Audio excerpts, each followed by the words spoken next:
September 15, 1940, 11:47 in the morning, 22,000 feet above the Kent countryside. Pilot Officer Colin Gray had a Messerschmitt Bf-109 dead in his sights. 400 yards, closing fast. The German pilot hadn't seen him yet. Gray's thumb hovered over the firing button, steady, confident. 3 seconds to kill range. Then Messerschmitt's nose dropped into a steep dive. Gray followed without hesitation, pushed his stick forward, felt the negative G lift him against his harness straps. For one perfect moment, he had the shot. The gun sight was locked, his finger tightened. His Rolls-Royce Merlin engine coughed once and died. The propeller windmilled uselessly in the slipstream. The gun sight drifted off target. 1,030 horsepower, gone in an instant. Gray's Spitfire became a glider. Below him, the Messerschmitt pulled out of its dive and vanished into the clouds. The German pilot didn't even look back. He didn't need to. He knew the British couldn't follow. Gray's engine restarted with a rough cough 2 seconds later. But his fifth kill had escaped. Not because of German skill, because of British engineering. He landed at Biggin Hill 20 minutes later and filled out the same maintenance report he'd filed twice before. Engine cutout during negative G maneuver, duration 2.3 seconds, enemy aircraft escaped. What if I told you this happened not once, not twice, but in 43% of every diving attack British pilots made? Nearly half, every single time. Gray's report joined 2,300 others in a filing cabinet at the Air Ministry. 2,300 documented engine failures. 2,300 moments when British pilots were helpless in the sky while German fighters circled back to finish them off. Somewhere in that stack of reports was the answer to why so many young men weren't coming home. But finding the answer wasn't the problem. The problem was that nobody could fix it. Nobody except a woman working alone in a laboratory at Farnborough. A woman most of the RAF had never heard of. And she was about to break every rule in the Air Ministry to save their lives. But I'm getting ahead of myself. First, you need to understand just how bad this problem really was. Flight Lieutenant James Lacey, September 3, 1940, engaged 3 Bf-109s over the Thames estuary, dove to intercept. The engine cut out for 3 seconds. Lost visual contact. No kills. Pilot Officer Geoffrey Wellham, September 11th, got on the tail of a Messerschmitt over Maidstone, pushed into a dive. The engine died. The Germans escaped. Wellham nearly collided with another Spitfire while his aircraft was powerless. Squadron Leader Douglas Bader, September 18th, leading 242 Squadron in formation attack. 6 Spitfires dove simultaneously on German bombers. All 6 engines cut out within seconds of each other. The German formation scattered while British pilots wrestled their aircraft back under control. 6 experienced pilots. 6 dead engines. 0 kills. This wasn't mechanical failure. This wasn't bad maintenance. This was systematic, predictable, and absolutely deadly. Every squadron reported it. Every airfield logged it. Fighter Command in southern England, the men defending Britain during its darkest hour, were flying aircraft that betrayed them at the worst possible moment. And the Germans knew it. Luftwaffe intelligence had figured out the British weakness within weeks of the first major engagements. Their after-action reports documented it precisely. Their tactical manuals taught their pilots how to exploit it. They even had a name for it: the English disease. The tactic was brutally simple. When a British fighter gets on your tail, dive. The Spitfire will follow. Its engine will cut out. You escape, or you turn around and kill him while he's helpless, gliding through the sky like a target at a shooting range. German pilots used this technique in every single dogfight, every single one, and British pilots died because of it. The Battle of Britain, fought between July and October 1940, saw 449 RAF fighter pilots killed. Not all of them died because of engine failures, of course. Combat is chaos. Bullets don't discriminate. but squadron commanders estimated that between 80 and 100 of those deaths, young men who had Germans in their sights, who did everything right, who should have come home, were directly caused by the carburetor flaw. 100 families receiving telegrams, 100 funerals, 100 futures were erased because an engine couldn't handle a dive. Britain's survival was hanging by a thread. Fighter Command was losing experienced pilots faster than they could train replacements. Every week the odds got worse. Every week the Luftwaffe pressed harder, and every week British engines kept failing. So what was actually happening? Why were the best engines in the world, Rolls-Royce Merlins, the pride of British engineering, betraying their pilots at 22,000 feet? The flaw was simple, devastatingly simple. The Merlin engine used an SU carburetor with a float chamber. Think of it like a tiny fuel tank inside the carburetor itself. During normal level flight, gravity pulled fuel down from this chamber into the engine. The system worked perfectly. Smooth power delivery, reliable, efficient. But combat wasn't normal flight. When a pilot pushed his stick forward and dove after an enemy, the negative G-forces, the same forces that lifted pilots against their harness straps and made their stomachs float, threw everything upward, including the fuel. The fuel surged to the top of the float chamber. The float, designed to regulate fuel flow, dropped to the bottom. The valve opened wide, and suddenly the engine was drowning in fuel. The supercharger flooded. The combustion chambers choked. The engine died. 1 second, sometimes 2, sometimes long enough for a Messerschmitt to circle back and put 20mm cannon shells through your cockpit. The Germans had no such problem. Their Daimler-Benz DB601 engine used direct fuel, injection, no float chamber, no flooding, no weakness. A Bf-109 pilot could roll inverted, dive vertically, pull negative G for 10 seconds straight, and his engine never missed a heartbeat. Let me show you what this meant in real combat. A British Spitfire pilot spots a German fighter. He has an altitude advantage. He dives to attack, but he can't dive straight down. His engine will cut out, so he has to do a half roll first, flip his aircraft inverted, then pull back on the stick to dive. This maneuver takes 2 to 3 seconds. Precious seconds where the German can see what's happening and react. A German Bf-109 pilot spots a British fighter. He pushes his stick forward. He dives straight down. No roll, no delay, no engine failure. He's on target in under 1 second. 2 to 3 seconds doesn't sound like much on the ground. But at 300 miles per hour, with bullets flying and fuel burning and your heart pounding in your chest, 2 seconds is the difference between life and death. British pilots called it the negative G problem. German pilots called it free kills. Fighter Command called it a crisis. And nobody could stop it. Rolls-Royce wasn't sitting idle. They knew about the problem. They'd known since 1937, during early test flights. Their engineers were brilliant. They understood physics. They had a solution. A pressure carburetor. A complete redesign of the fuel system using injection principles similar to the German engines. Proper engineering. Proper testing. Proper solution. Estimated completion date, late 1943. Late 1943. Britain was fighting for survival in 1940. The Luftwaffe was bombing London every night. The RAF was outnumbered, outgunned, and losing pilots every single day. And the solution was 3 years away. 3 years. Britain didn't have 3 years. They were losing the war now. But the Air Ministry had procedures, protocols, safety requirements, testing regimens. New aircraft modifications required 6 months of evaluation, review, committees, engineering boards, certification processes, endless paperwork that moved at the speed of bureaucracy while pilots moved at the speed of sound. Squadron commanders filed reports, begged for a fix, sent urgent requests up the chain of command.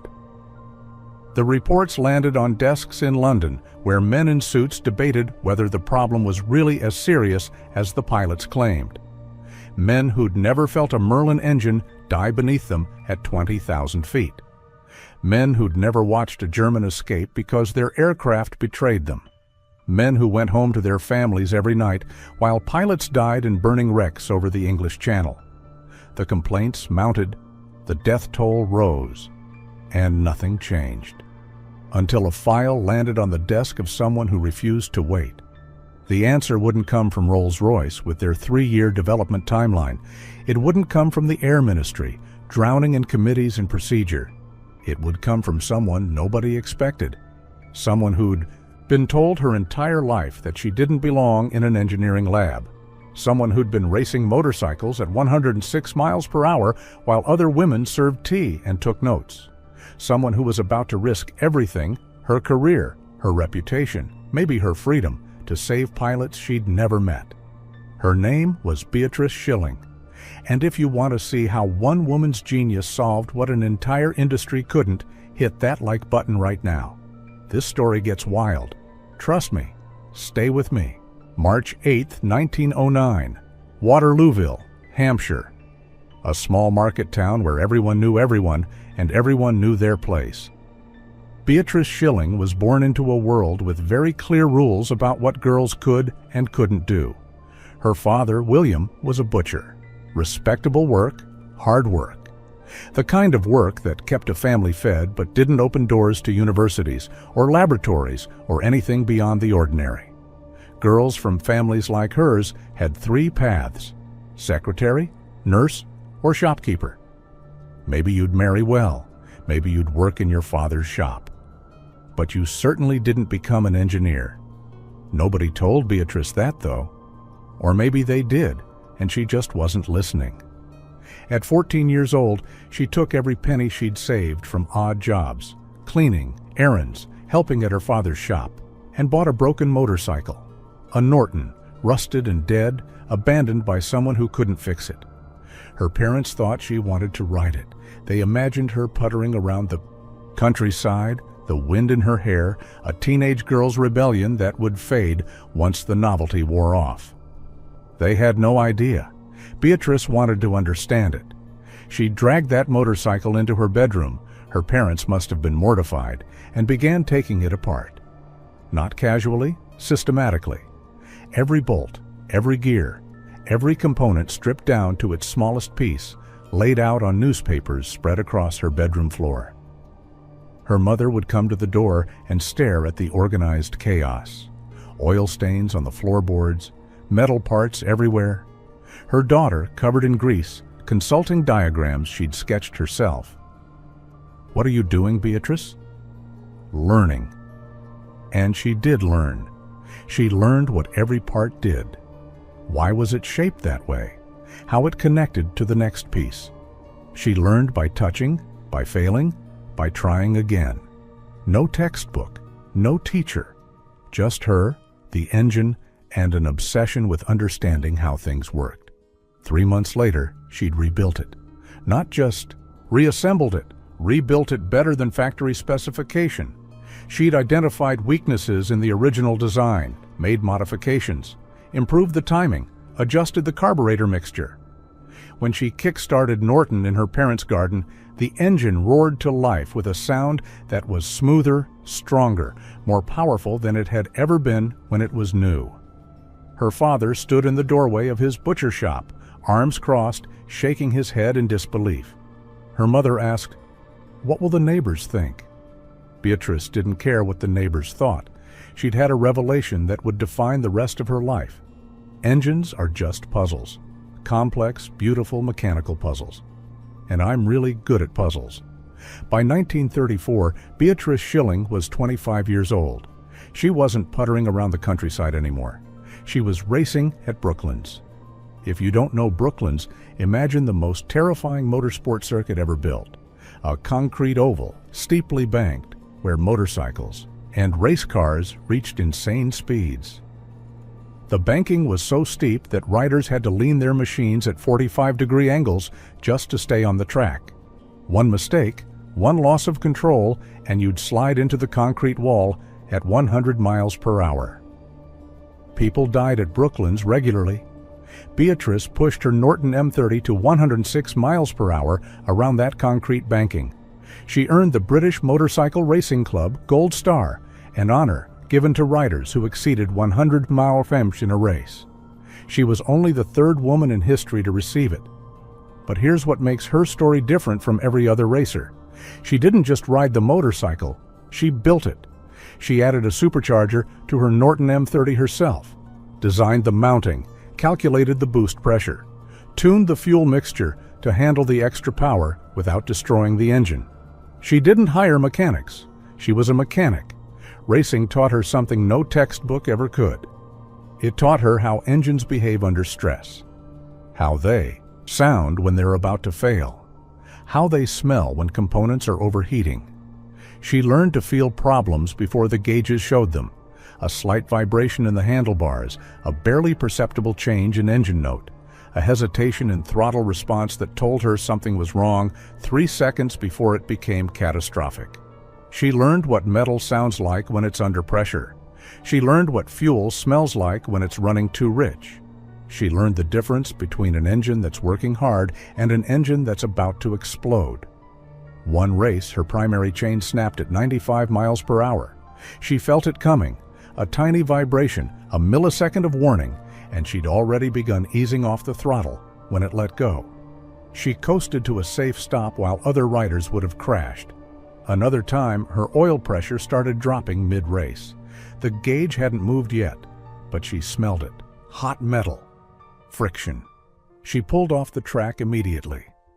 10 seconds. Later, the bearing seized. If she'd kept racing, the engine would have locked up at 100 miles per hour. Textbooks teach you theory, she'd later say. Racing teaches you survival. And survival, it turned out, was exactly what the RAF needed. In 1932, Beatrice Schilling enrolled at the University of Manchester to study electrical engineering. She was one of only 2 women in the entire engineering program. The professors didn't know what to do with her. Some ignored her. Some condescended to her, speaking slowly as if she couldn't possibly understand complex mathematics. One professor told her directly that engineering was too demanding for women and suggested she transfer to teaching. She graduated top of her class, but having a degree didn't mean anyone wanted to hire her. Engineering firms in the 1930s didn't hire women. They barely acknowledged that women with engineering degrees existed. She sent dozens of applications. She got polite rejections, or more often, no response at all. Finally, she found an apprenticeship with Margaret Partridge's electrical engineering company, one of the few firms in Britain run by a woman. Partridge understood what it was like to be brilliant and dismissed. She gave Beatrice a chance. For 4 years, Beatrice worked on electrical systems, motors, generators. She learned precision. She learned how to work within systems that didn't want her there. She learned to be twice as good just to be considered half as competent. Then, in 1936, the Royal Aircraft Establishment at Farnborough took a chance on her. The RAE was Britain's premier aircraft research facility. Wind tunnels, experimental engines, cutting-edge aerodynamics. 200 engineers working on the aircraft that would defend Britain if war came. And one woman. Beatrice walked into that building knowing she was the only female engineer among 200 men. Some of them welcomed her. Most of them didn't know what to make of her. A few called her the plumber behind her back and insults suggesting she was doing manual labor, not real engineering. She didn't argue. She just worked. By 1940, she'd become Principal Technical Officer for Carburetor Research and Development, not because anyone handed her the position, because she was the best person for the job, and even the skeptics couldn't deny it anymore. Then, in November 1940, a file landed on her desk. It was thick, heavy, thousands of pages of combat reports, maintenance logs, pilot testimonies. Engine failure after engine failure. Each report was stamped with a squadron designation, a date, a pilot's name. She read them all. She read the pilot names. Young men. I am 20 years old. 22. 25. Names followed by squadron numbers. Some names appeared multiple times. Pilots who'd survived one engine failure filed a report gone back up, and died in the next engagement. Dead men. Men who'd trusted their engines to keep them alive. Men who'd done everything right and died anyway, because the machine betrayed them at the worst possible moment. Squadron commanders were begging for a solution. Rolls-Royce was working on one, but it was 3 years away. The Air Ministry was drowning in paperwork and procedure, and Beatrice Schilling had 4 months to save the ones still alive. She closed the file, looked at the stack of reports on her desk, thought about those pilots, strangers whose names she now knew, whose deaths she could prevent if she worked fast enough. Then she rolled up her sleeves and got to work. January 1941. The laboratory at Farnborough was freezing. Britain was in the grip of one of the coldest winters in decades. Outside, snow covered the airfield. Inside, Beatrice Schilling sat at her workbench, surrounded by carburetor components, technical drawings, and 6 weeks of failed calculations. She'd been attacking the problem from every angle: complex redesigns, modified float chambers, alternative fuel delivery systems. Each solution was too slow, too expensive, or required parts that didn't exist in wartime Britain. Then one morning, staring at a cutaway diagram of the SU carburetor, she had the breakthrough. She'd been thinking about it all wrong. The problem wasn't the carburetor itself. The problem was too much fuel flooding the system during negative G. So why was she trying to redesign the entire carburetor? Why not just limit the fuel? Not completely. Just enough to prevent flooding. It was so simple she almost laughed. If too much fuel is the problem, restrict the fuel flow. A brass disc, a precisely drilled hole in the center. Install it in the fuel line before the carburetor. Size the hole to allow exactly enough fuel for maximum power and nothing more. The engine would still get everything it needed, just not enough to drown itself. She pulled out her lathe and machined the first prototype herself. A brass disc 1 inch in diameter with a hole drilled through the center. She started with a hole size of 0.05 inches. Too much flow. The engine still flooded during simulated negative G. She tried 0.03 inches. Too restrictive. The engine starved at full throttle. 0.45 inches. Close, but not quite right. 0.042 inches. Better. 0.04 inches. Perfect. She tested 17 different hole sizes over 6 weeks. Each test required precise measurements, careful calculations, and endless simulations. She ran the Merlin engine on test stands in every possible configuration. Level flight, climbing, diving. Negative G, positive G, inverted, sustained. Maneuvers. With the 0.04-inch restrictor installed, engine cutouts dropped from 2 seconds to a fraction of a heartbeat. Too brief to matter in combat, the engine got exactly enough fuel for full power, but not enough to flood the supercharger. The bench tests were perfect. Absolutely perfect.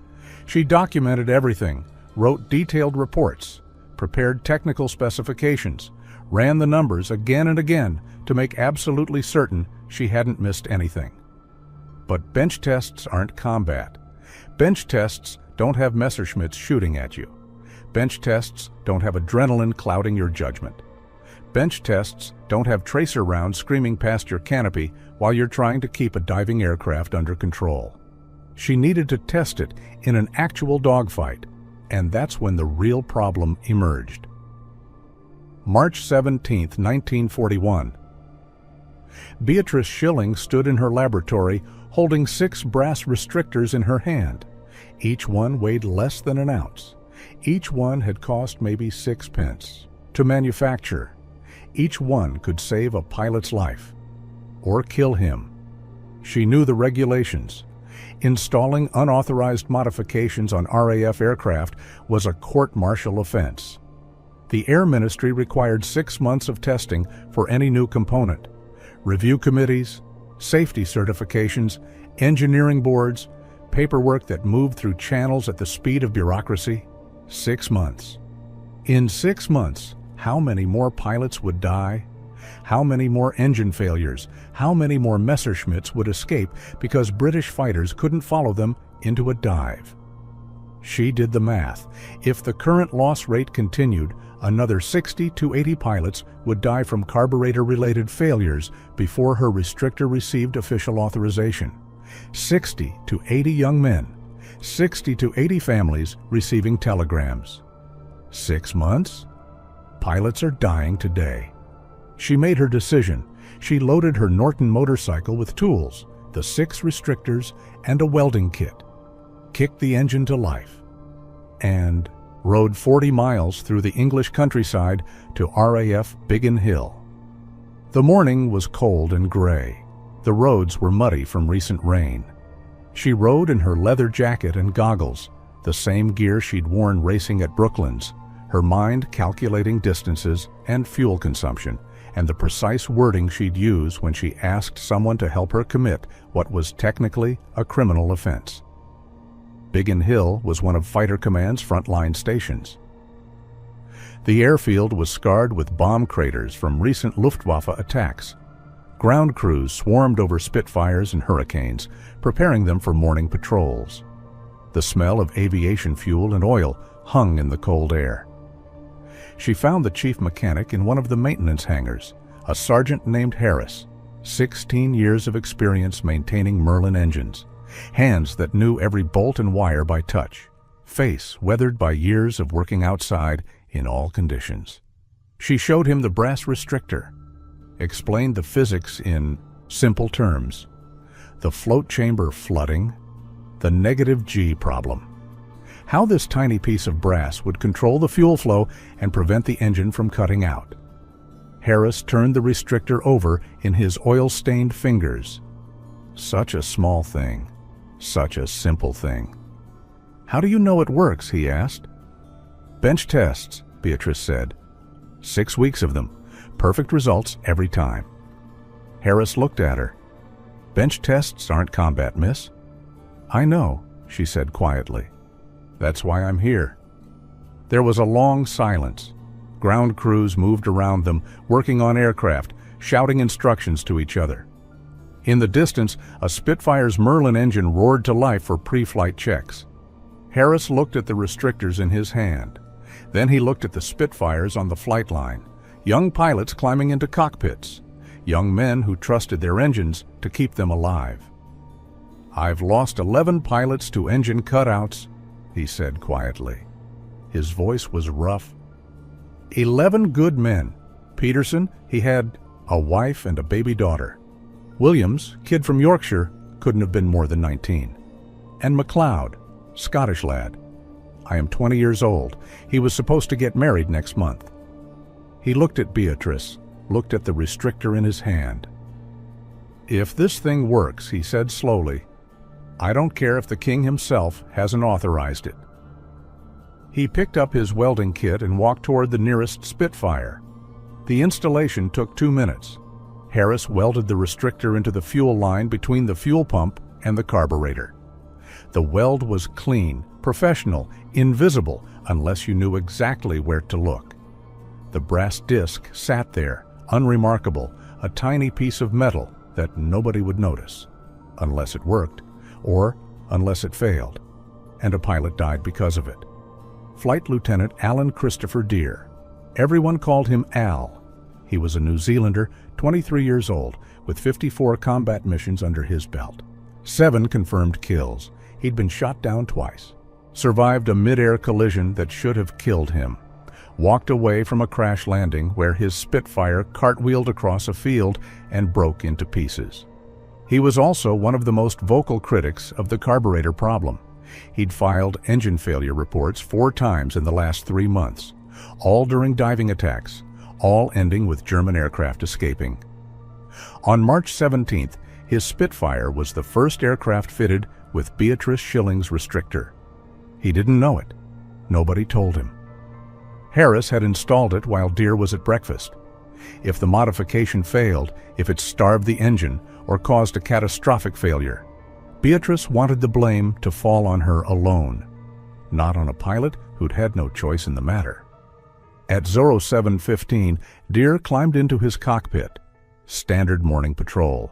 2 hours over the channel, watching for German formations. Routine, except nothing was routine anymore when you were flying over occupied France with Germans looking for you. Beatrice stood at the edge of the airfield. Her heart was pounding so hard she could feel it in her throat, but her hands were perfectly still.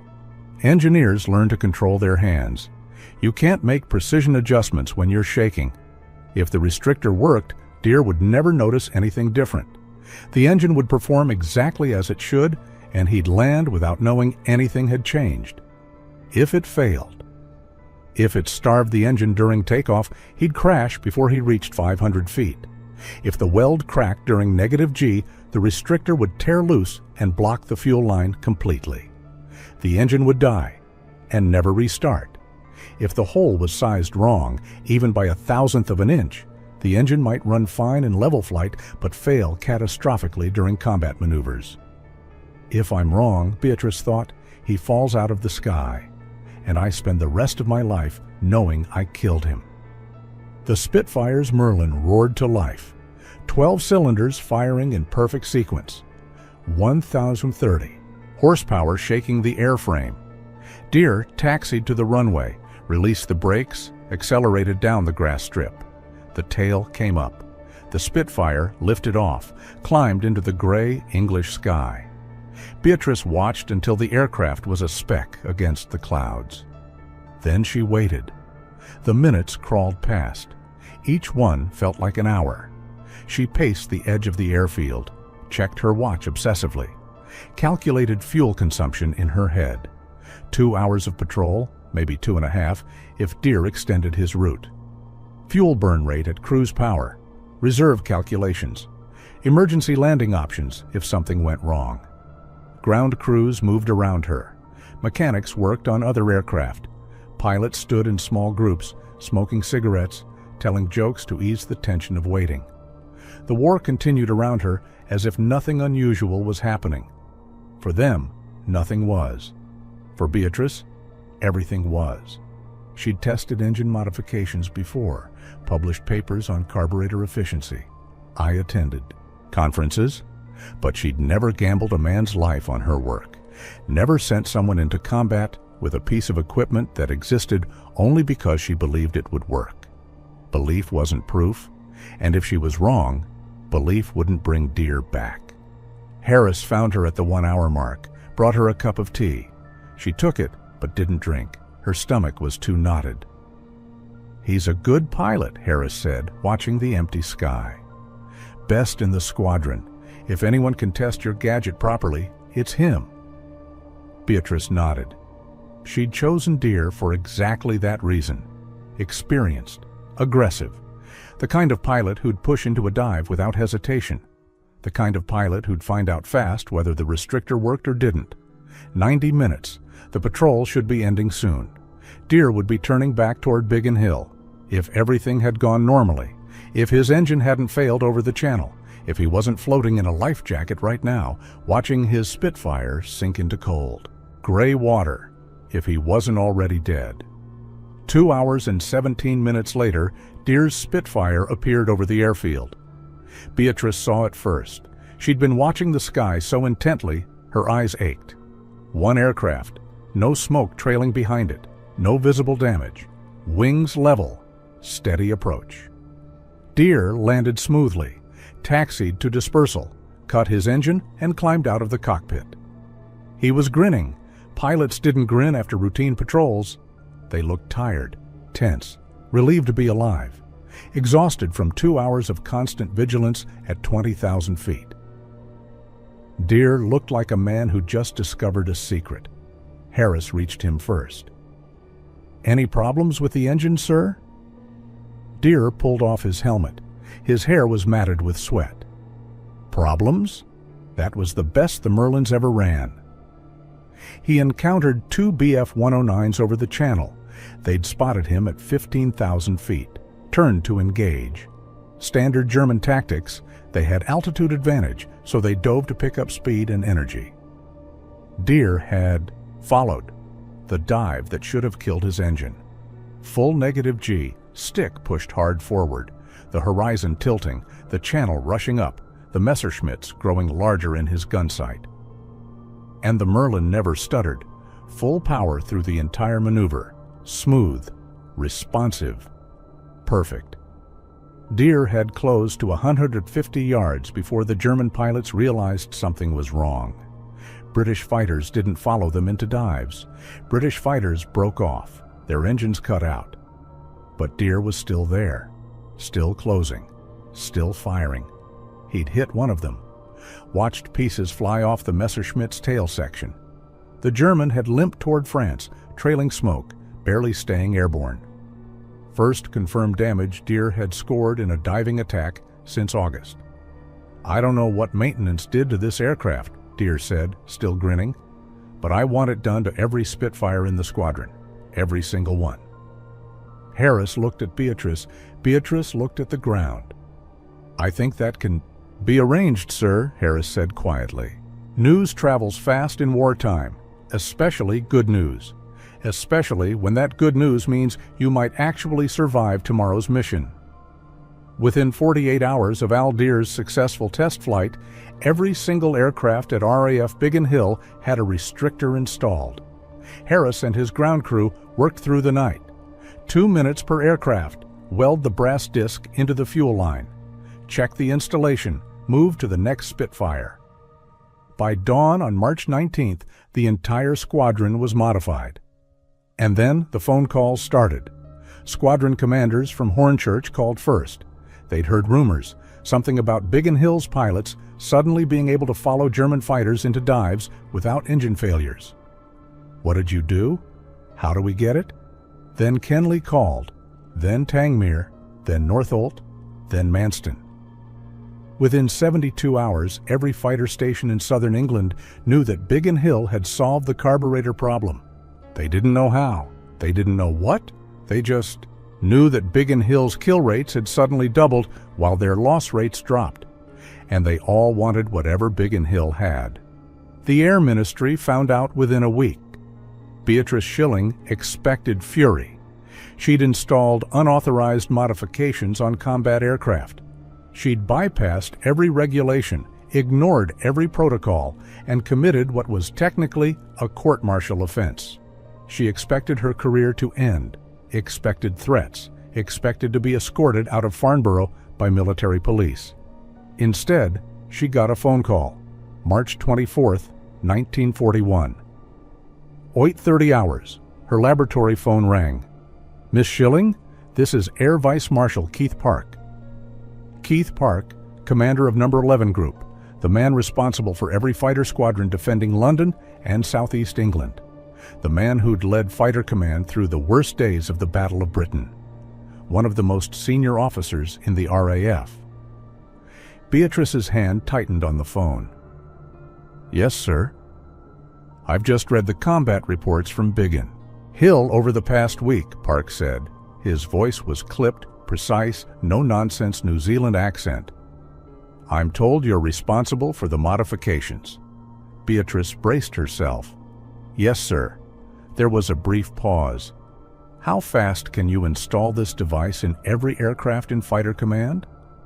Beatrice blinked. "Sir?" "You heard me. How fast?" She did the math in her head. 43 fighter stations across southern and central England. Roughly 3,000 Merlin engines. If she trained installation teams at each base, worked around the clock, prioritized frontline squadrons. 6 weeks, she said. Maybe 5 if Rolls-Royce can manufacture the restrictors fast enough. "You have 4, Park said. "I'll handle the authorization. You handle the installation. Don't let me down."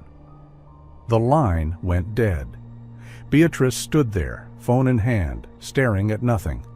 4 weeks, 3,000 engines, 43 stations. She hung up the phone and got to work.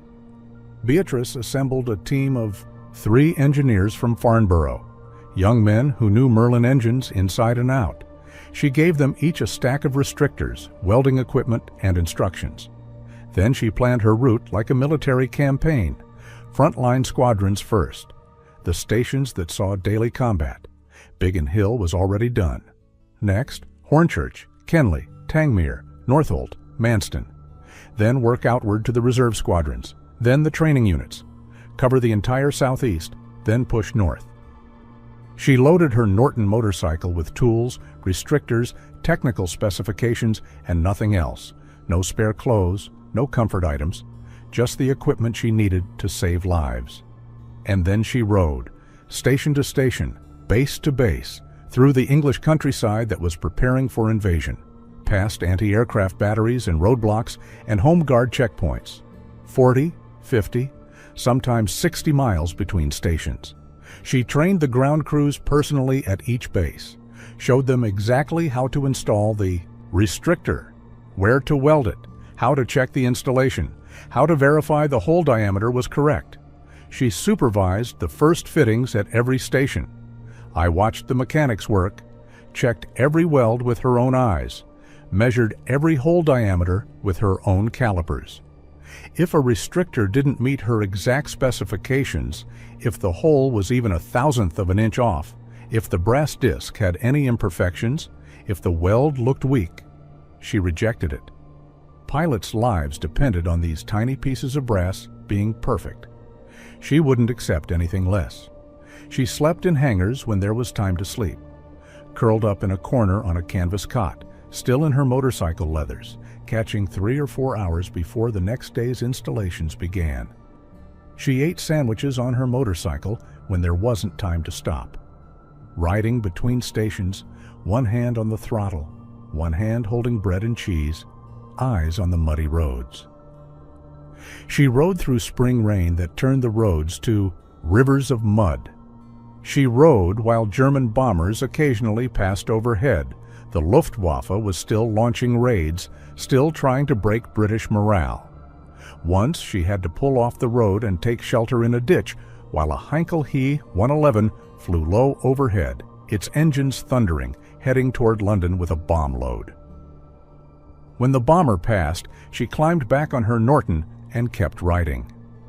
At one station, she never said which one publicly, but the story spread through Fighter Command anyway.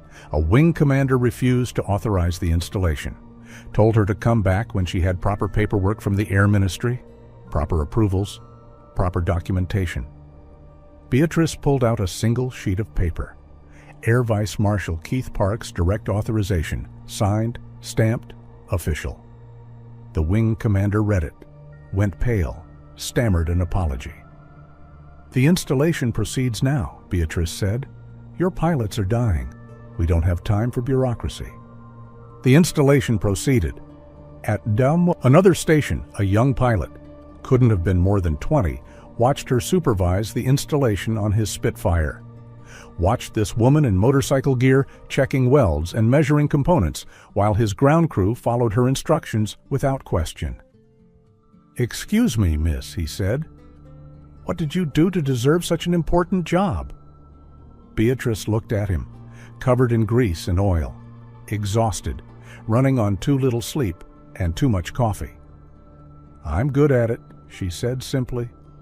The pilot thought about that for a moment, then nodded. "Fair enough." By April 20th, 1941, every Spitfire and Hurricane in Fighter Command had a restrictor fitted. 2,147 Merlin engines, 43 stations, 4 weeks of nonstop work.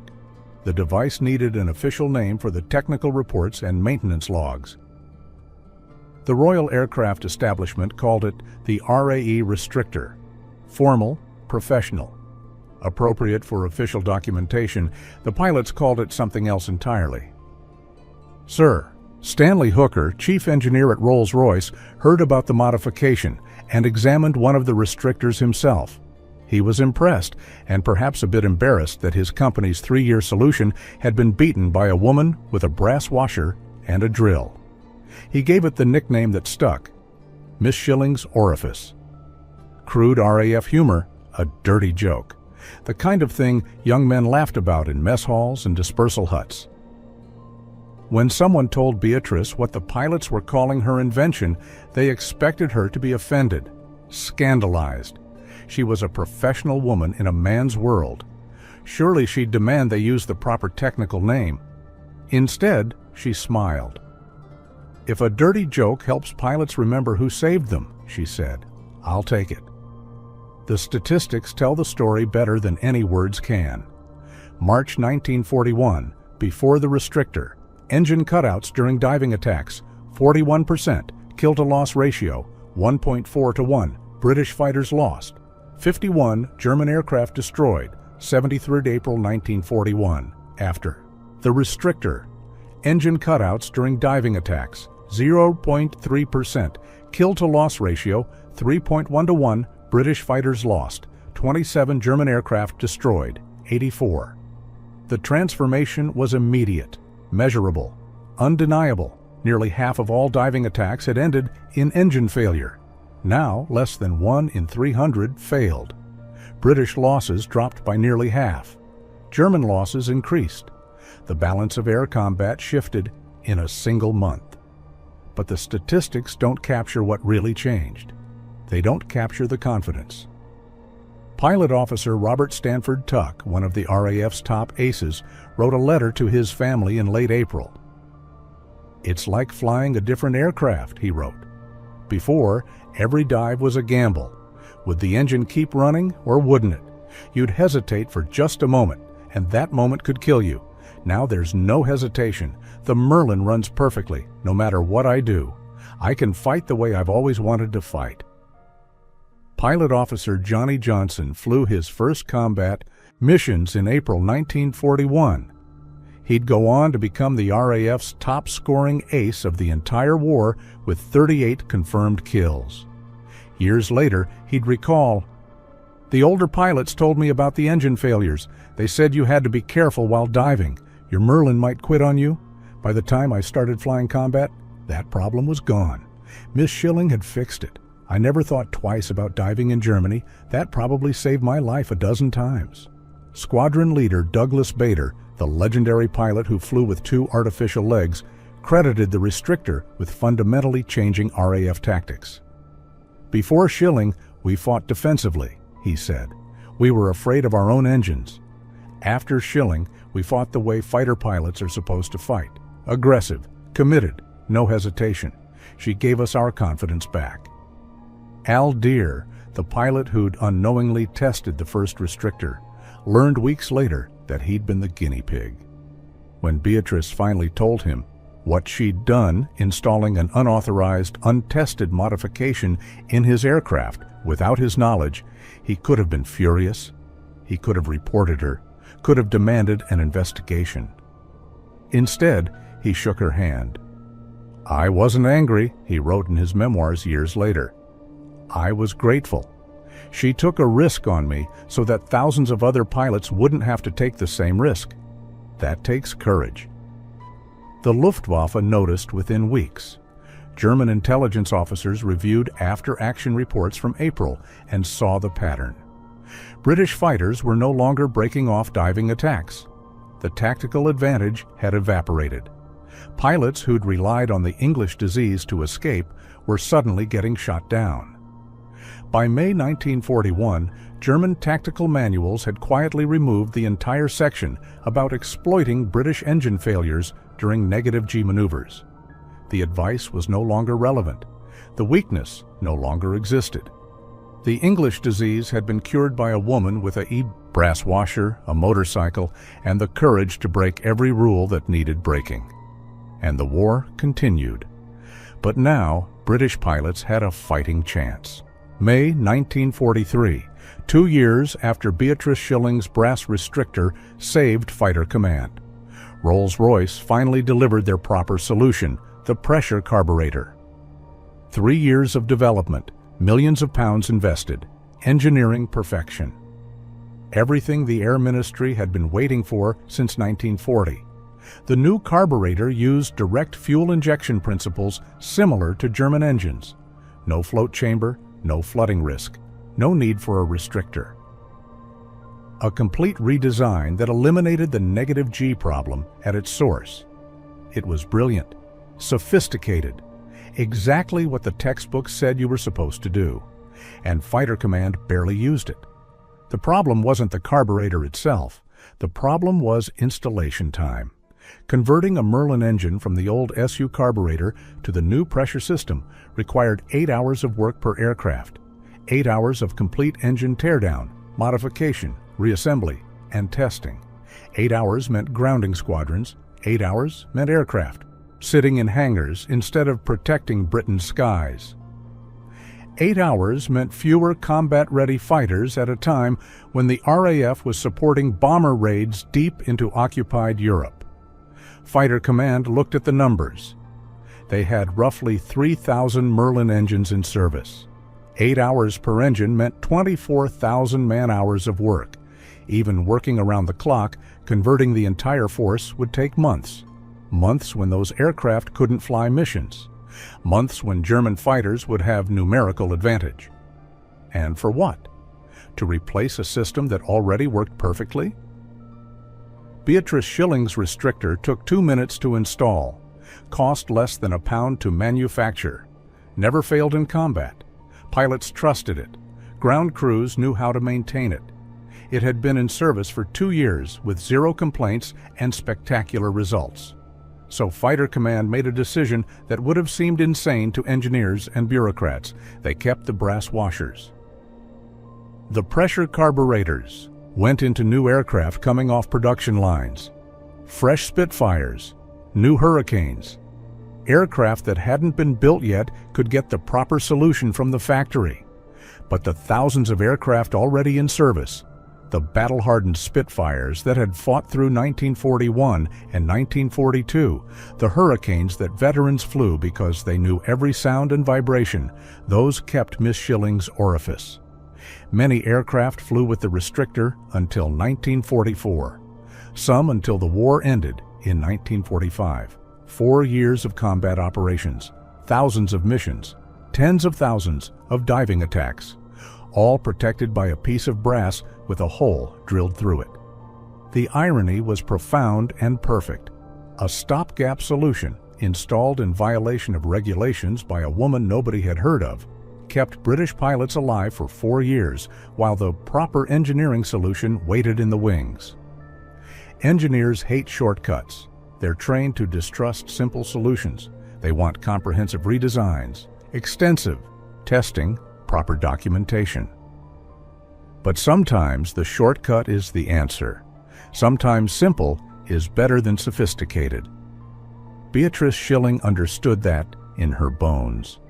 Racing at Brooklands had taught her, the machine that works is better than the machine that's theoretically perfect. The restrictor made her famous. Well, famous among pilots and mechanics, if not the general public. But Beatrice didn't stop working, didn't coast on that one success. She had a war to win, and engines were still breaking in ways that killed people. Winter 1943. British Spitfires were being shipped to the Soviet Union through the Arctic port of Murmansk.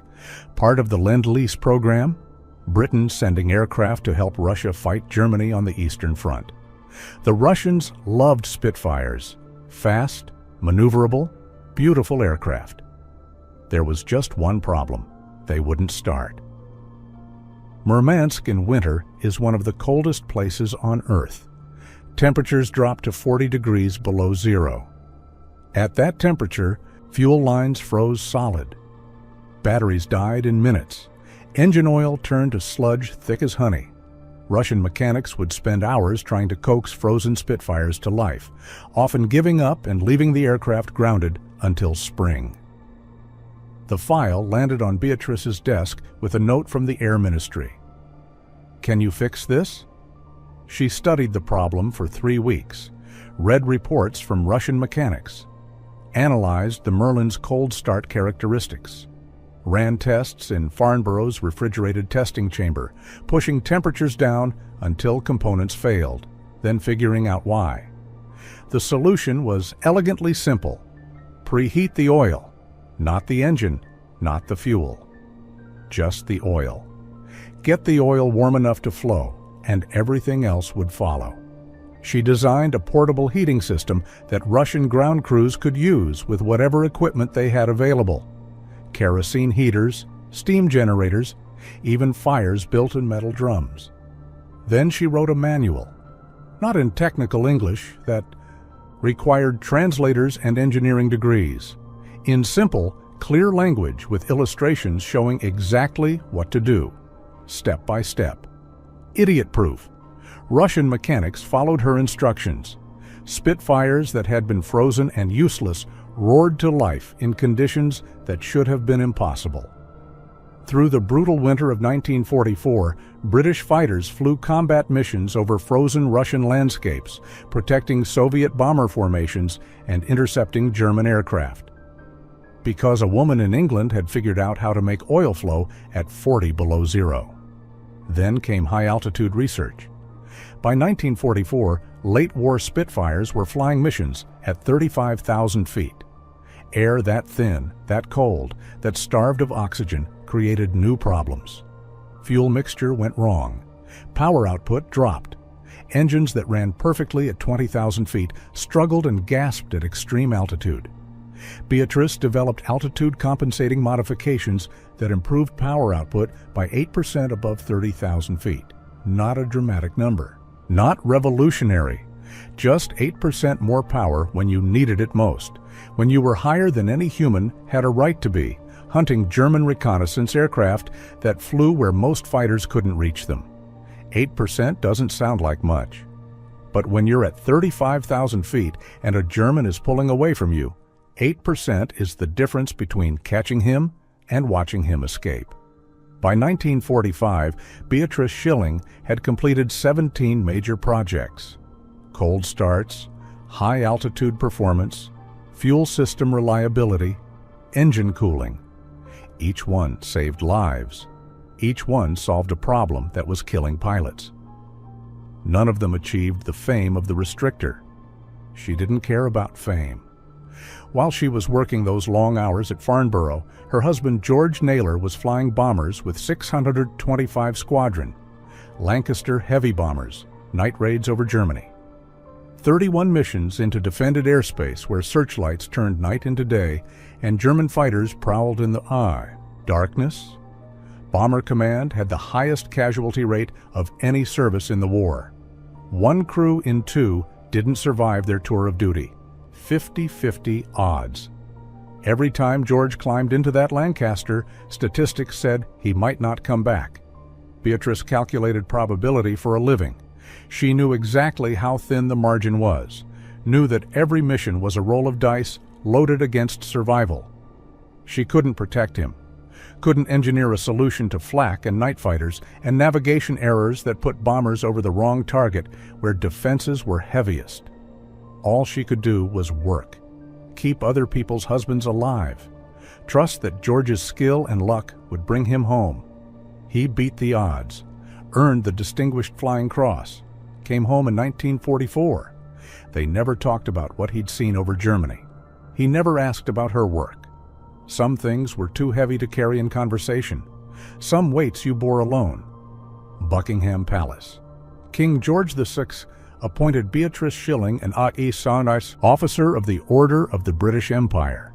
She wore her best dress, stood in a room full of decorated officers and distinguished citizens, received her medal from the king himself, posed for photographs, smiled for the cameras. A reporter asked her the secret to her success. Solving problems, she said.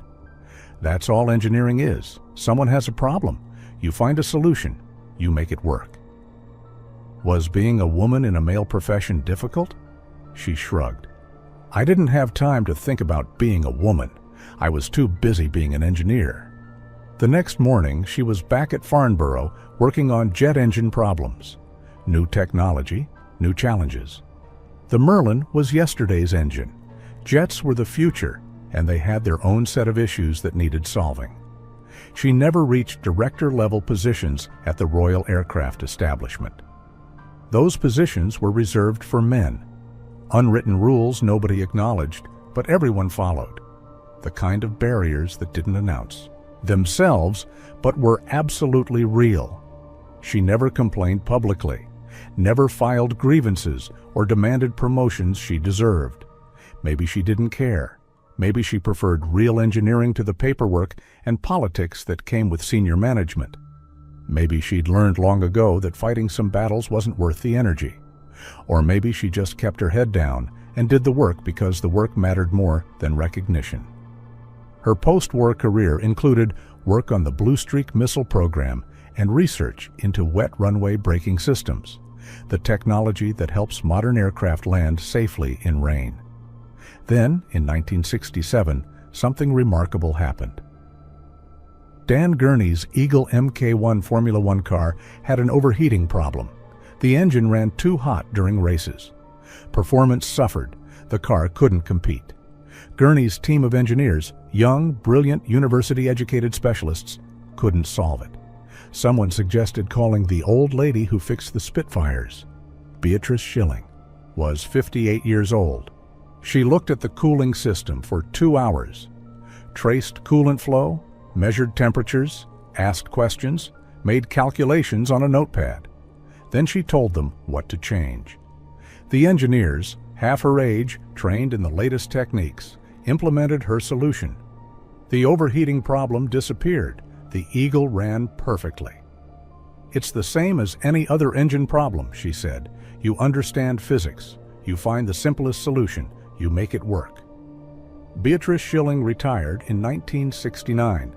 She'd spent 33 years at Farnborough, 33 years solving problems that killed people if you got them wrong.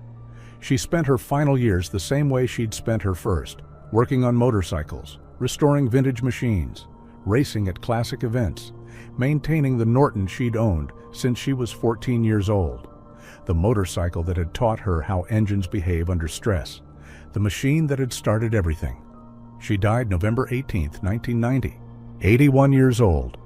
The obituaries focused on one thing: the brass washer. Everything else, the cold start systems, the high-altitude research, the 17 other projects, the decades of quiet excellence, became footnotes. One invention, one moment of courage. That's what the world remembered. Today, there's a pub in Farnborough called the Tilly Schilling. Brooklyn's museum displays her racing trophies. Universities have buildings bearing her name. Engineering schools teach the restrictor as a case study in elegant problem solving. Simple solution, immediate implementation, measurable results. But the real lesson isn't about engineering, it's about courage.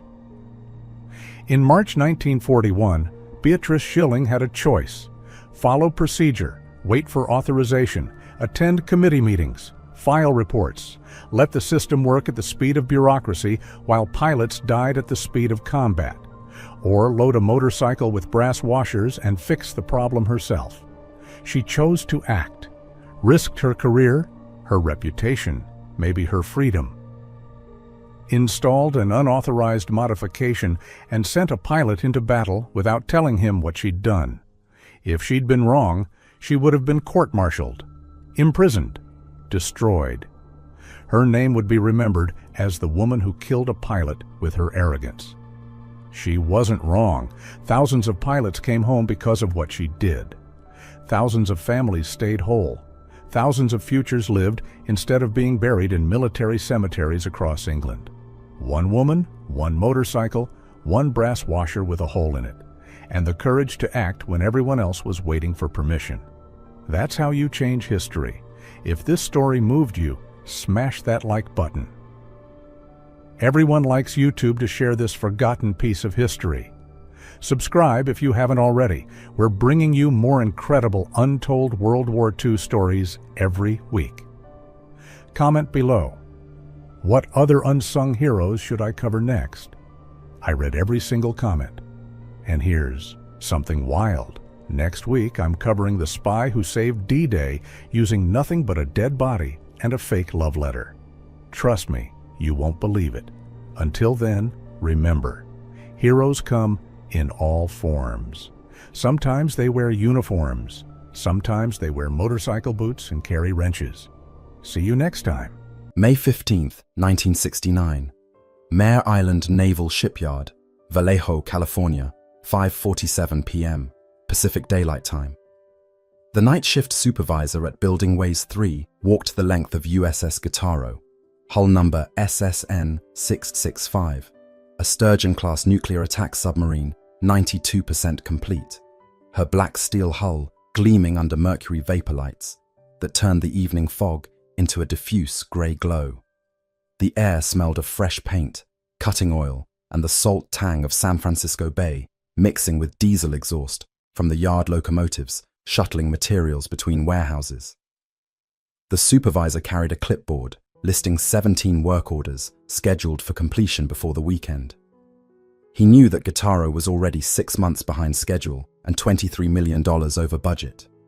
Not because of design flaws, but because of labor disputes, material shortages, and the chaos of managing dozens of subcontractors who treated the shipyard like feudal territory, each crew loyal to its foreman, none coordinating with the others.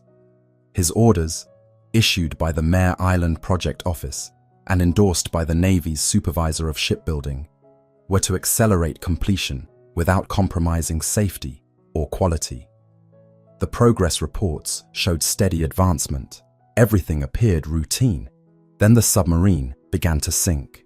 The first indication came not as a dramatic lurch or a metallic groan, but as a subtle change in the trim of the hull, a slow downward tilt at the bow that the supervisor noticed only because he had walked this deck hundreds of times and his body registered the angle as wrong.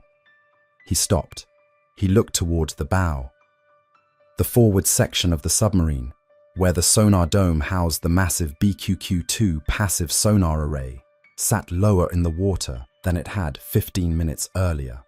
Not by much, a few inches. But submarines under construction do not settle unless they are taking on water, and submarines taking on water at the pier represent catastrophic failure of watertight integrity. He ran forward, boots ringing on the non-skid deck coating, shouting for the crew working inside the forward compartments to report their status. No response.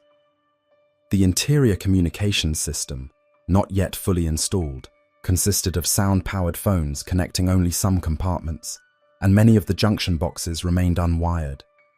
He reached the forward escape trunk, a vertical tube providing access to the interior, and shouted down into the darkness. His voice echoed off steel. Someone below shouted back, words unintelligible over the background noise of welding and pneumatic tools. The bow continued to settle. Inside the submarine, in the forward torpedo room, a welder working on ventilation duct mounts noticed water pooling around his boots. He assumed it was condensation or spillage from a cooling system test. Submarines under construction always had water in odd places, leaking hoses, drainage from pressure tests, rainwater that infiltrated through open hatches. He ignored it and continued welding. The pool deepened. It spread aft, flowing along the slight downward slope of the deck. The welder's boots were submerged to the ankles when he finally looked down and realized the water was rising faster than any spill could account for. He dropped his torch, grabbed the sound-powered phone handset mounted on the bulkhead, and cranked the generator. No answer. The line was dead. He ran aft toward the nearest ladder. Water was entering the submarine through the sonar dome access hatch, a 30-inch circular opening in the bow that allowed technicians to enter the sonar sphere for equipment installation and maintenance. The hatch cover, a heavy steel disc with a rubber gasket and 8 manual dogs, had been removed earlier in the day by a civilian crew installing sonar components. The crew had left for dinner at 5 p.m., intending to return and close the hatch after their break. They had not returned. The hatch remained open, a round portal connecting the interior of the submarine to the waters of San Francisco Bay. At high tide, the waterline sat just below the lip of the opening. As the tide rose, water began to spill over the edge. A trickle at first, then a steady flow, then a cascade as the bow sank lower and the water pressure increased. Simultaneously, at the stern of the submarine, another civilian crew was conducting a ballast tank test. The test required flooding the aft ballast tanks with water to verify that the tanks held pressure and that the vents and blows functioned correctly. The crew opened the flood valves. Water from the bay poured into the aft tanks through open sea chests, exactly as designed. The tanks filled. The stern settled lower into the water. The crew, working in the engine room and focused on monitoring pressure gauges, did not notice that the bow was also sinking. They assumed the settling was normal for a ballast test. No one had informed them that the sonar dome hatch was open forward. No one had informed the sonar installation crew that a ballast test was underway aft. The two crews worked in isolation, each executing their assigned tasks, neither aware that they were flooding opposite ends of the submarine simultaneously. The physics of the situation became irreversible at 6:04 p.m. The bow, now taking on water through the open sonar hatch, sank low enough that water began entering through a second open access point, a cable penetration in the forward ballast tank that had not yet been sealed. The flow rate doubled. The submarine's trim shifted past the point where pumps could compensate. The bow sank faster. More water poured through the sonar hatch. The stern, heavy with ballast water, provided no counterbalance. The submarine began what submariners call a down angle, a slow-motion dive that, in open water, would be corrected by blowing ballast tanks and reversing the dive planes. Gitaro had no compressed air connected to her ballast system. Her dive planes were locked in the neutral position.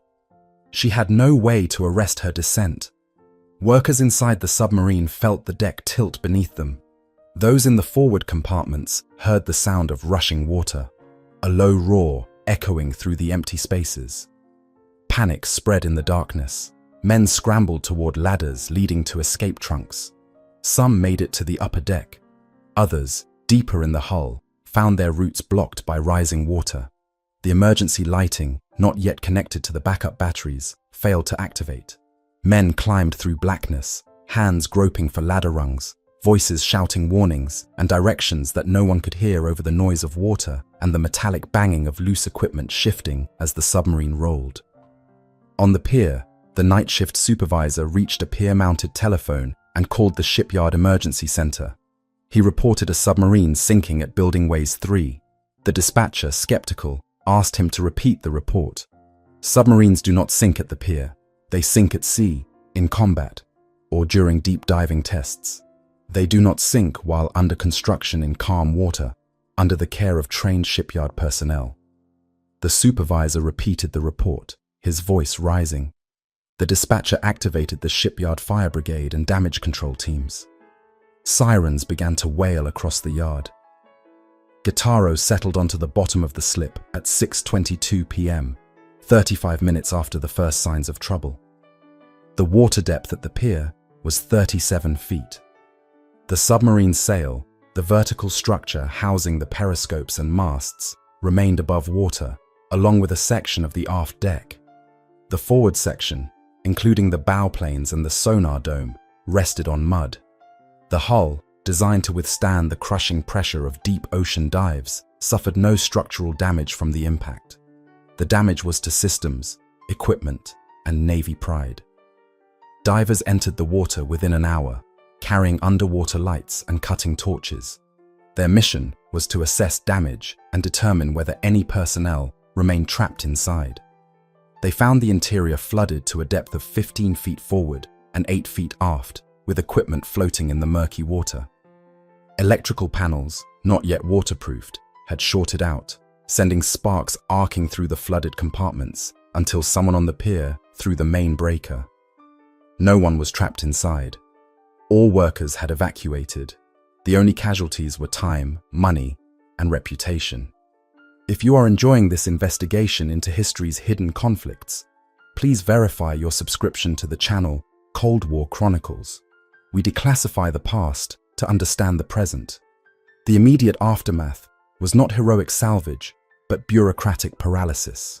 No one wanted to take responsibility. The sonar installation crew, when located at a nearby diner, insisted they had intended to return and close the hatch.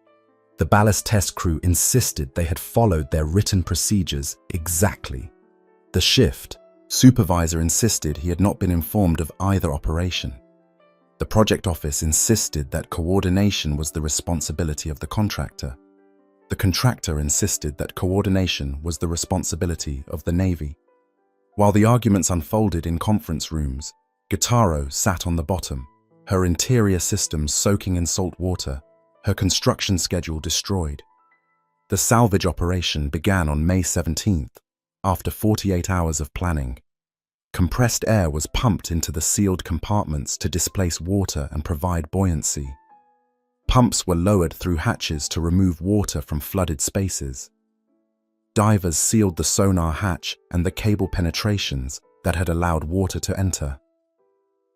Slowly, as water was removed and air was added, the submarine rose.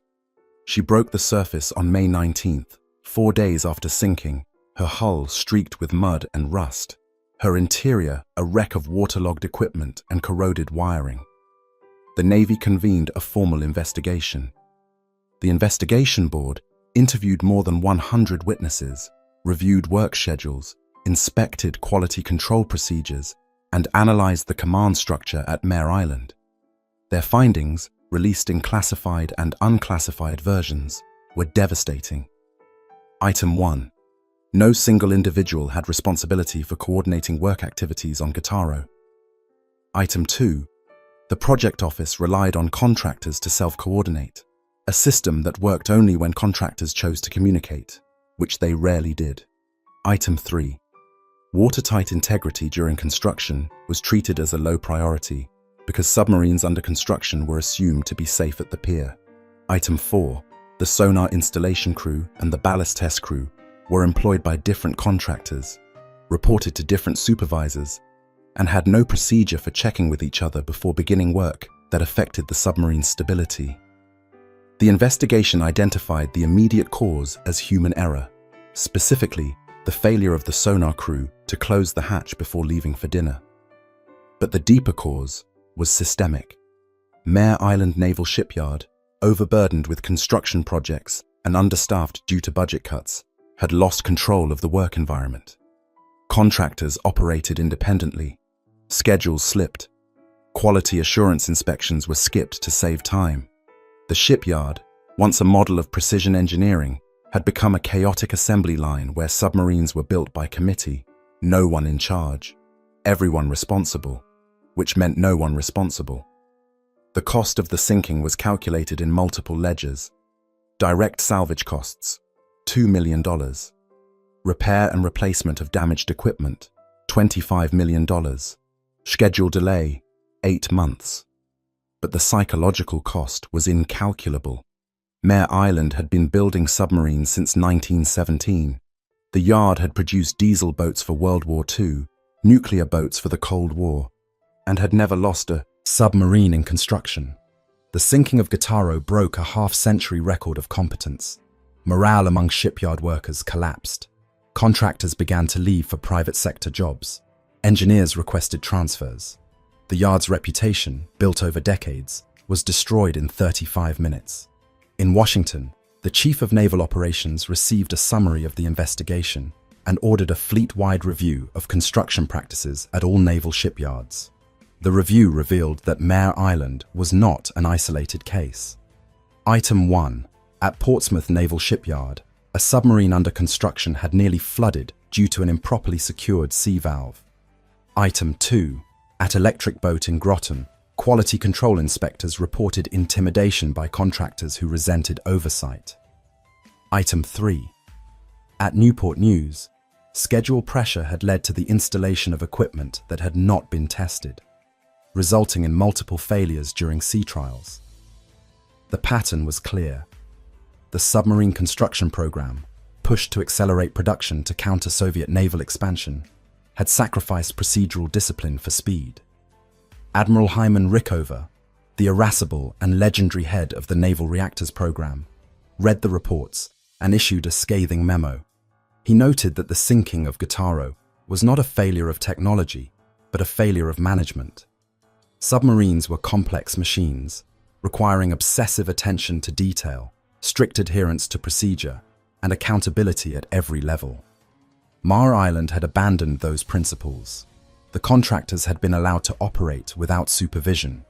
The project office had become a paper-shuffling bureaucracy that tracked schedules but did not enforce standards. Rickover demanded immediate reforms. He demanded that every contractor working on nuclear submarines be subject to direct Navy oversight. He demanded that shipyard commanders be held personally accountable for construction failures, and he demanded that any shipyard that could not meet his standards be shut down.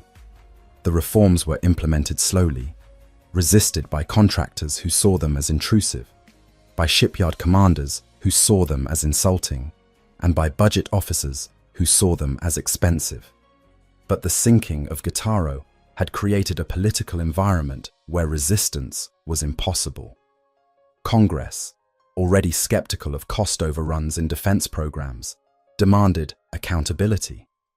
The press, delighted by a story combining incompetence and expensive hardware, published detailed accounts of the sinking, complete with diagrams showing the open hatch and the flooded compartments. The Navy, embarrassed, could not refuse reform. Guittaro herself was eventually repaired, commissioned in September 1972, and served for 20 years without major incident. She conducted Cold War deterrent patrols, tracked Soviet submarines, and participated in intelligence-gathering operations that remain classified. Her crew never fully escaped the stigma of serving on the boat that sank at the pier. Other submariners called her the Guittaro Hilton, implying that her crew had it easy because they had already survived the worst thing that could happen to a submarine. The jokes were bitter. The crew understood that the sinking was not their fault, but the stain remained. The broader question haunted the Navy for years. If a submarine could sink at the pier due to lack of coordination, what other failures were lurking in the construction pipeline?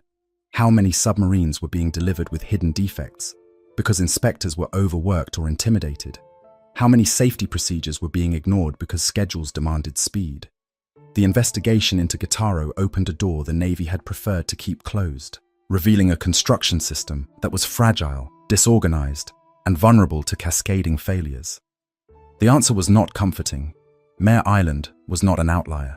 The entire submarine construction enterprise, stretched thin by Cold War demands, was operating on the edge of chaos. And chaos, as Guittaro proved, was only 35 minutes away. The chaos revealed by Guittaro's sinking was not confined to Mare Island. The Navy's fleet-wide review, conducted between June and December 1969, documented a pattern of failures that suggested the submarine construction program had outgrown the institutional capacity to manage it. The review teams visited every active submarine construction facility in the United States, Mare Island in California, Portsmouth, Naval Shipyard in New Hampshire, Electric Boat in Groton, Connecticut, and Newport News Shipbuilding in Virginia. At each location, investigators found variations of the same dysfunction that had sunk Guittaro. Contractors worked without coordination. Project officers tracked paperwork but not actual work. Quality control inspectors were overwhelmed by the volume of systems requiring certification. And underlying all of it was schedule pressure, the relentless demand to deliver submarines faster to counter a Soviet naval buildup that intelligence assessments described as existential. The Soviet threat was real, but the American response had created its own crisis. Between 1965 and 1970, the United States Navy commissioned 37 nuclear submarines, an average of more than 7 per year. Each submarine required approximately 4 years to build, from keel laying to commissioning, which meant that at any given moment, more than 24 submarines were under construction simultaneously across 4 shipyards. The workforce required to sustain that pace exceeded 50,000 people. Welders, electricians, pipe fitters, reactor technicians, quality inspectors, engineers, and administrators. Many were civilians employed by contractors. Many were young, hired rapidly to meet production quotas, and trained on the job rather than in formal apprenticeships.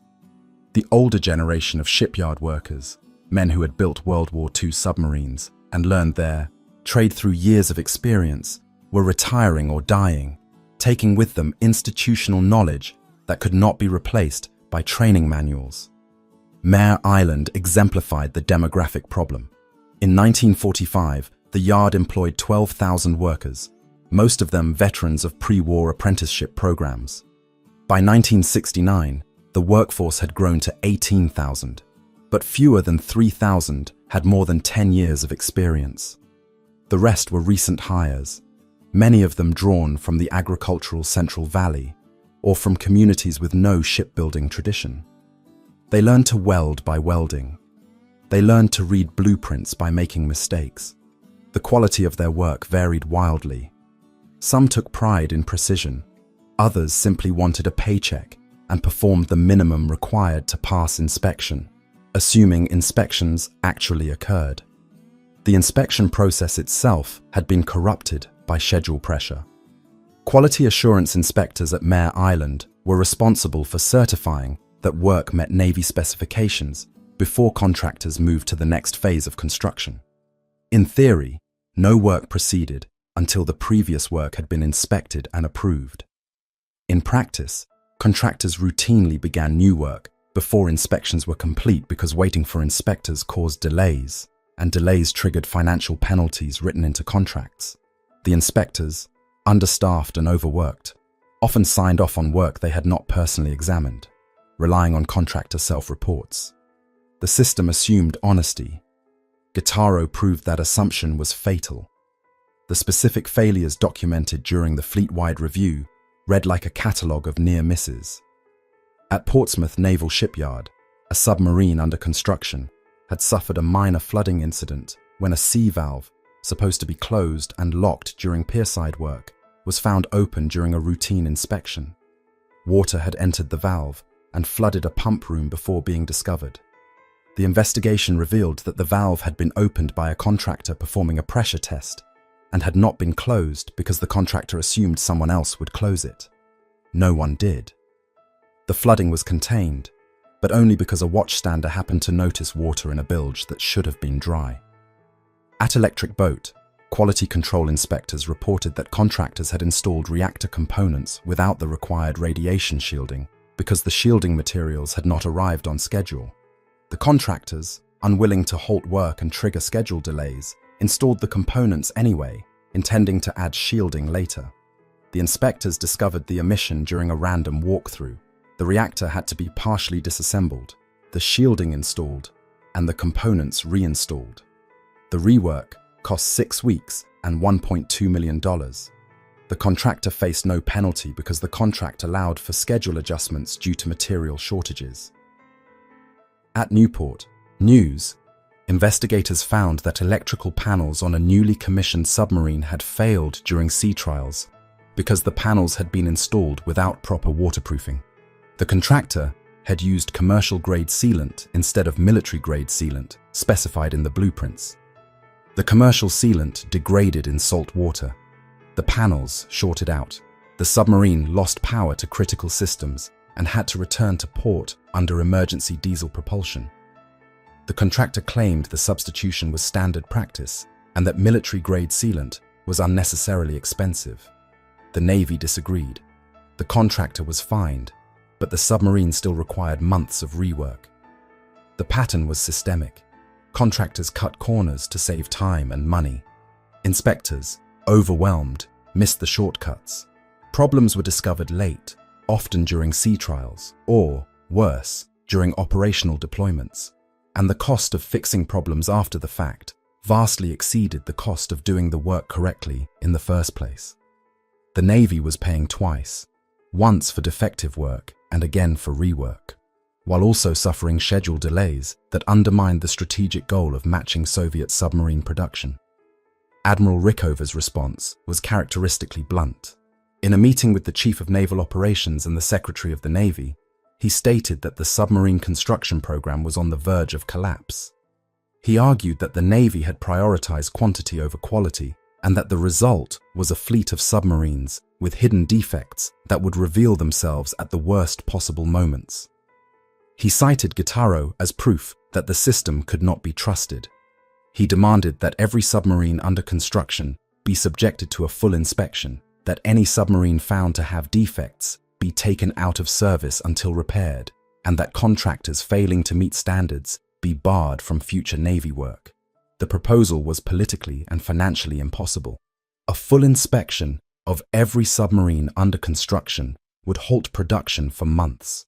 Taking defective submarines out of service would reduce the operational fleet at a time when Soviet submarine activity was increasing. Barring contractors from future work would leave the Navy with insufficient shipyard capacity to meet construction goals. The proposal was rejected. Instead, the Navy implemented a compromise: enhanced oversight, mandatory quality checks at key milestones, and financial penalties for contractors who failed inspections. The reforms were real, but incremental. They addressed symptoms, not causes. The deeper cause was economic. The United States was fighting a war in Vietnam, funding a strategic bomber program, building a ballistic missile defense system, and maintaining a global network of military bases. The defense budget, though massive, was stretched thin. Submarine construction competed with aircraft carriers, destroyers, and fighter jets for funding. Every dollar spent on inspections and rework was a dollar not spent on building new submarines.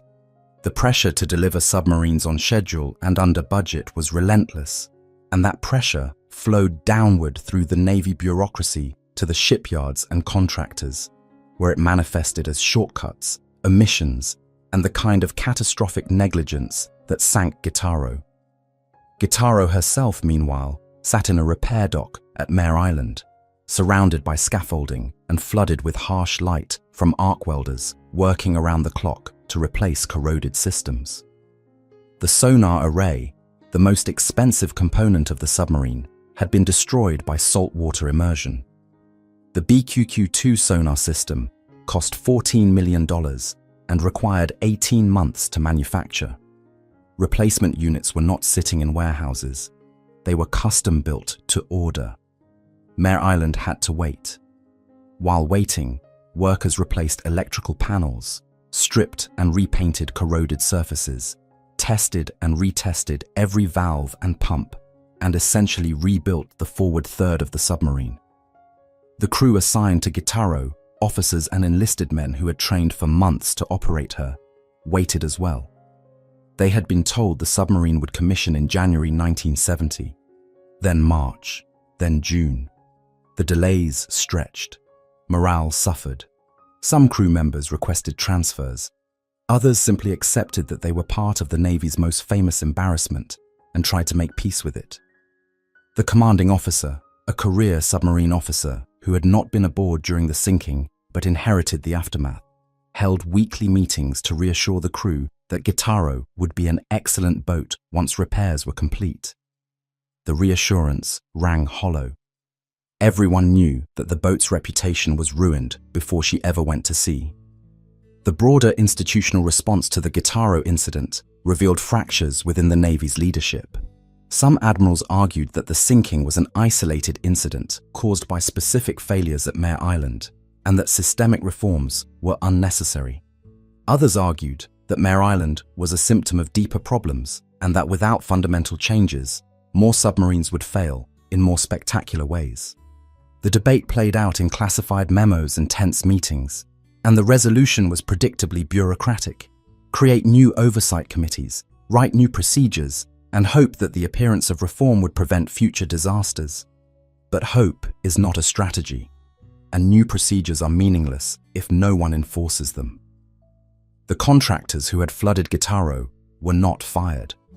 The project office personnel who had failed to coordinate the work were not disciplined. The shipyard commander retired on schedule with full honors. The system absorbed the failure, filed the reports, and moved on. Guittaro became a case study in training courses, a cautionary tale told to new inspectors and project managers, but the conditions that caused the sinking remained largely intact. Meanwhile, the Soviet Union watched and learned. Soviet naval intelligence had tracked the Guittaro incident through open-source reporting in American newspapers, which had gleefully published details of the sinking. The reports were translated, analyzed, and circulated among Soviet submarine designers and naval strategists. The analysis was straightforward. American submarine construction, despite its technological superiority, was vulnerable to organizational dysfunction. The Soviets, whose own submarine program suffered from chronic quality problems, took some comfort in the knowledge that even the Americans made catastrophic mistakes. But the Soviet analysis missed the crucial difference. When American submarines failed, the failures were investigated, documented, and corrected. When Soviet submarines failed, the failures were often covered up, blamed on individual scapegoats, and repeated. The Soviet system prioritized secrecy over learning. The American system, for all its flaws, prioritized transparency, at least internally. That difference, over time, compounded into a strategic advantage. American submarines improved. Soviet submarines stagnated. Gitaro eventually returned to service in September 1972, more than 3 years after her scheduled commissioning date. Her first patrol was uneventful, as were her subsequent patrols over the next 2 decades. She performed as designed. Her systems functioned reliably. Her crew, despite the stigma, operated her with professionalism. And yet the question lingered. How many other submarines carried hidden defects, installed during the same chaotic construction period, that had not yet revealed themselves? How many valves had been improperly sealed? How many welds had been inadequately inspected? How many electrical panels used substandard components? The Navy could not answer those questions without inspecting every submarine in the fleet, a task that would require years and cost billions. So the Navy did what institutions do when facing uncomfortable truths. It accepted the risk, monitored for failures, and hoped that the law of averages would favor them. The hope was not entirely unfounded. Most submarines functioned correctly most of the time. But most is not all, and most of the time is not always. And in the underwater environment where a single failure can kill everyone aboard, most is not good enough. The risk materialized in ways large and small over the following decades, validating both the fears of those who demanded reform and the complacency of those who believed the Gitaro incident was an anomaly. In 1973, USS Woodrow Wilson, a ballistic missile submarine commissioned in 1963, suffered a reactor coolant leak during a routine patrol in the Atlantic. The leak was caused by a corroded valve that had been improperly installed during construction 10 years earlier. The valve had passed initial inspections because the inspector had checked paperwork rather than physically examining the installation. The corrosion progressed slowly, invisible behind layers of insulation and shielding, until the valve failed under pressure. The crew contained the leak using emergency procedures, and the submarine returned to port without casualties. But the incident forced the Navy to inspect similar valves on every submarine in the fleet, a process that took 8 months and revealed 12 additional valves with improper installations.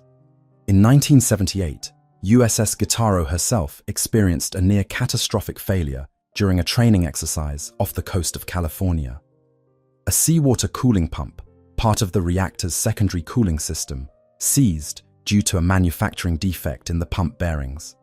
The bearings had been supplied by a subcontractor who had falsified quality control certificates to avoid the expense of proper testing. The pump failure caused the reactor to overheat. The crew initiated an emergency shutdown and switched to backup cooling. The reactor was saved, but the submarine was forced to operate on limited power for 3 days while backup systems maintained safe temperatures. The investigation traced the defective bearings to a batch of components manufactured in 1969 during the height of the construction surge and installed in multiple submarines. The Navy recalled and replaced the bearings across the fleet. In 1982, USS La Jolla, a Los Angeles-class fast attack submarine, experienced flooding in the forward torpedo room when a torpedo tube muzzle door failed to seal properly. The door had been installed with a gasket that did not meet Navy specifications. The gasket material, supposed to withstand seawater at depth, degraded after repeated pressure cycles. The flooding was controlled before it became critical, but the submarine surfaced and returned to port. The gasket supplier, when confronted, claimed that the gaskets had met the specifications in effect at the time of manufacture, and that the Navy had changed specifications without notifying suppliers. The dispute became a legal battle that dragged on for years, during which the Navy replaced gaskets on every torpedo tube in the fleet at a cost exceeding $30 million. Each incident, taken individually, was survivable. The crews were trained, the backup systems functioned, the submarines returned safely. But each incident also represented a failure that could have been prevented if the work had been done correctly in the first place.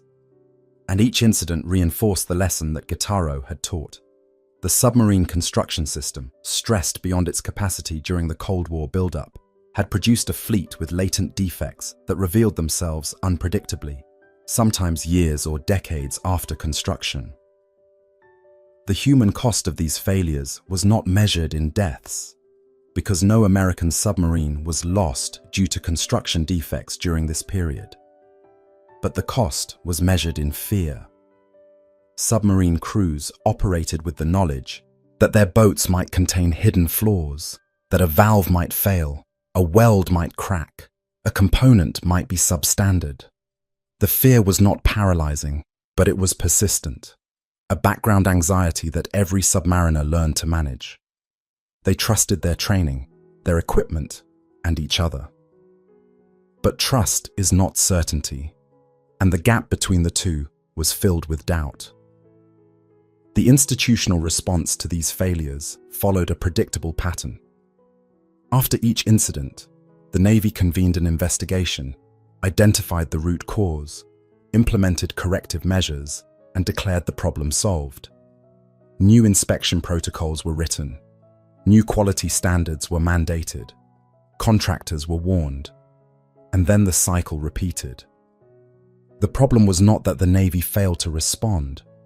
The problem was that the responses addressed individual failures without fixing the underlying system that generated the failures. The underlying system was economic and cultural. Economically, the submarine construction program operated under constant budget pressure. Congress appropriated funds for a specific number of submarines per year, and the Navy was expected to deliver those submarines on schedule and within budget. Overruns were scrutinized, delays were criticized. The pressure to perform created incentives to cut corners, to accept marginal work, to defer maintenance, and to prioritize schedule over quality. Culturally, the shipyards operated under a hierarchical structure where authority was concentrated at the top and accountability was diffused throughout the organization. When something went wrong, blame flowed downward to the lowest level possible. Contractors blamed workers. Workers blamed supervisors. Supervisors blamed project officers. Project officers blamed the Navy. The Navy blamed contractors.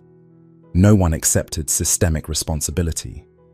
Admiral Rickover understood this, and his response was to centralize authority in the Naval Reactors Program, the office responsible for all nuclear propulsion systems. Rickover's office controlled the design, manufacture, installation, and operation of every reactor in the fleet. Contractors who worked on reactors answered directly to Rickover's inspectors. Quality standards were absolute. Failures were not tolerated. And the result was that reactor-related failures were extraordinarily rare. The reactor that powered Guittaro, despite the submarine's disastrous construction history, operated flawlessly for 20 years. The reactor on USS Woodrow Wilson, despite the coolant leak, never failed. Rickover's system worked because it was rigid, uncompromising, and enforced by a man who had the political power to fire contractors, overrule admirals, and demand compliance. But Rickover's authority extended only to reactors. The rest of the submarine, the hull, the sonar, the torpedoes, the electrical systems, the plumbing, was outside his jurisdiction. Those systems were managed by the traditional Navy bureaucracy, which lacked Rickover's focus and lacked his willingness to punish failure. The result was a split personality fleet, reactors that were nearly perfect, and everything else that was merely adequate. The adequacy was sufficient for peacetime operations, where submarines patrolled predictable routes, operated under controlled conditions, and had time to address problems before they became critical. But adequacy is not sufficient for wartime, where submarines operate at the limits of their capabilities where damage control is conducted under fire, and where a single failure can mean the difference between survival and death. The Cold War never turned hot, and so the adequacy of American submarine construction was never tested under the conditions for which the submarines were designed. The Soviets, meanwhile, faced their own construction crises, but with less transparency and harsher consequences. Soviet submarines suffered catastrophic failures at a rate far exceeding American submarines.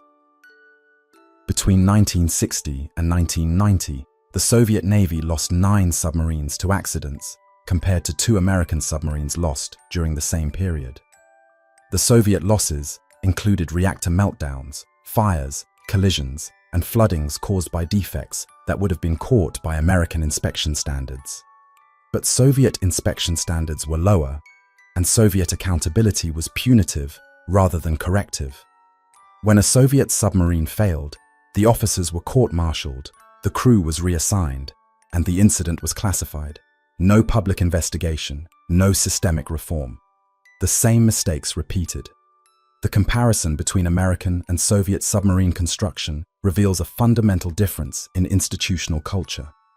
American failures were investigated openly, documented extensively, and used as lessons to improve future performance. Soviet failures were hidden, denied, and blamed on individuals rather than systems. The American approach, for all its flaws, allowed for learning and improvement. The Soviet approach ensured stagnation. Guitarro, in this context, was both a failure and a success. A failure because she sank at the pier due to inexcusable negligence. A success because the Navy investigated the sinking, published the findings, implemented reforms, and used the incident to improve shipyard practices across the fleet. The reforms were incomplete and imperfect, but they were real, and over time, they made a difference. By the 1980s, American submarine construction had stabilized, quality improved, failures decreased. The lessons of Guitarro, painful and expensive, had been absorbed, but the question remains: could the sinking have been prevented? The answer is unambiguously yes. If the sonar installation crew had closed the hatch, if the ballast test crew had coordinated with other workers, if the project office had enforced watertight integrity protocols, if the shipyard commander had insisted on centralized control, if any one of a dozen individuals had made a different decision, Guitarro would not have sunk. The failure was not inevitable. It was the result of choices, or more precisely, the result of failing to choose accountability over convenience. The legacy of USS Guitarro is not the submarine itself, which served competently for 2 decades and was decommissioned without distinction in 1992. The legacy is the revelation that even the most technologically advanced military in the world is vulnerable to organizational dysfunction. That complexity requires coordination, and that coordination requires authority, and authority requires individuals willing to accept responsibility. Guitarro sank because no one was in charge. The lesson, simple and brutal, applies beyond submarines and shipyards. It applies to any organization that prioritizes speed over process, output over quality, and appearances over reality. The submarine, raised from the mud and repaired at great expense, went to sea and did her job. The system that built her, exposed and criticized, adjusted and continued. The men who worked on her, blamed and defensive, learned or did not learn, and moved on to other projects. And the Navy, embarrassed but resilient, filed the reports, updated the manuals, and prepared for the next crisis. Because there would be a next crisis. There always is.